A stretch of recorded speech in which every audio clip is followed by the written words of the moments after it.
各位好，我係開心 share 個 share。咁呢，今日就講翻琴晚嘅團賽嘅前傳啊，就想講翻前日嘅記者招待會先。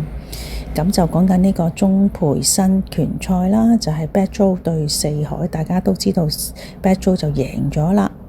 咁聽講第二場已經係見血㗎啦嚇。咁講翻前日嗰個記者招待會先，因為想講前傳啊。咁原來呢。第一嘢咧輸咗啦，四海點解呢？因為佢過磅嘅時候呢，係講明01kg，即係過咗01kg就要賠3000蚊，結果佢係重咗4kg，所以呢，佢已經輸咗11萬俾 Betjo 噶啦。咁然後呢，訪問咗前微辣藝人 Betjo 啦，佢就話好有信心啦，因為咗呢個拳賽已經操咗2個月，冇玩冇溝女，咩都冇做，淨係食同埋操肌啫。咁記者就問佢啦，乜都冇做係咪即係冇溝女？咁佢話係，已經禁欲2個多月㗎啦。大家都知男仔一瞓覺就好行，但係冇辦法啦，咁要控制下自己，留翻啲精力咁話嘅。咁佢透露啦，自己咧增磅將近10公斤啦，咁肌肉同身形咧都係增加咗唔少嘅。咁都每日咧食差唔多500蚊港紙嘅嘢，每日就朝早咧就操2個鐘，夜晚又操2個鐘，星期日至到日都係2個鐘，應該係講緊星期一至日啦，我相信。咁咧就瞓覺又增加多啲休息咁樣講嘅。咁談到四海超重一事 Betjo 就話啦，佢自己攞嚟，因為我俾咗半年時間佢，今次呢個磅數我就佢嘅，本身打80，但係同 Derek 即係鍾培生講減唔到啊，咁我話減唔到唔緊要啦，打85咯咁樣，佢同意。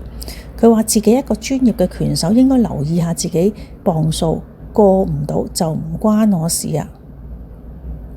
咁 Betjo 亦都透露啦，自己15歲咧就已經開始打拳噶啦，因為細個時成日俾啲朋友同學仔恰，所以就決定學呢個拳擊。咁係咪膚色嘅問題啊？所以俾人恰啊？咁Betjo 就話啦，唔係，純粹係個樣嘅問題，都幾搞笑喎。咁大家都好似好高興啊。咁就仲有一個小插曲嘅，就係劉馬車8壯上台啊。當佢哋打緊嘅時候呢，劉馬車呢就上台啦，即係大家都知道佢出咗冊啦嚇。咁劉馬車嘅事件就再講啦，因為佢最近又話自己有胃癌絕期咁啊嚇。好，咁跟住呢，就講翻琴晚啦。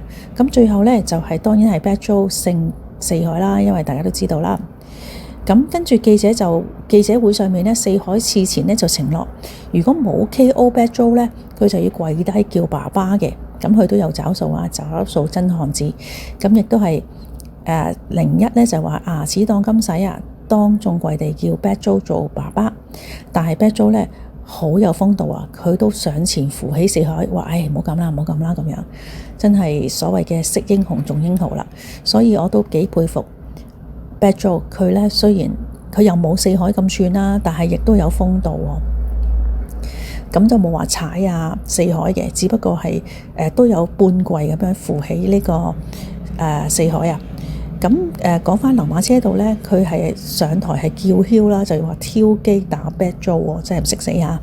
咁現場觀眾呢就噓佢啦，咁就叫佢落台啦，就可見他十分不受歡迎嘅01話。咁其後裁判Ming Sir 亦都拉佢落台呢，就結出咗個鬧劇。其實2023年鍾培生拳賽中呢，亦都曾經邀請劉馬車打呢個打拳嘅，但係記者會呢，嗰時呢就涉及啱呢，劉馬車就俾人帶走咗，就要被扣調查，最終就冇參加團賽啦，即係錯過咗啦。咁日前無敵杯2025嘅記者會上邊呢，鍾培生亦都係接受01訪問，咁記者就問點睇劉馬車放監一事呢？咁佢就笑住答啦，呢啲衰嘢唔好再講啦，咁大過咗啦。咁唔知道下一拳賽有邊個對邊個啦？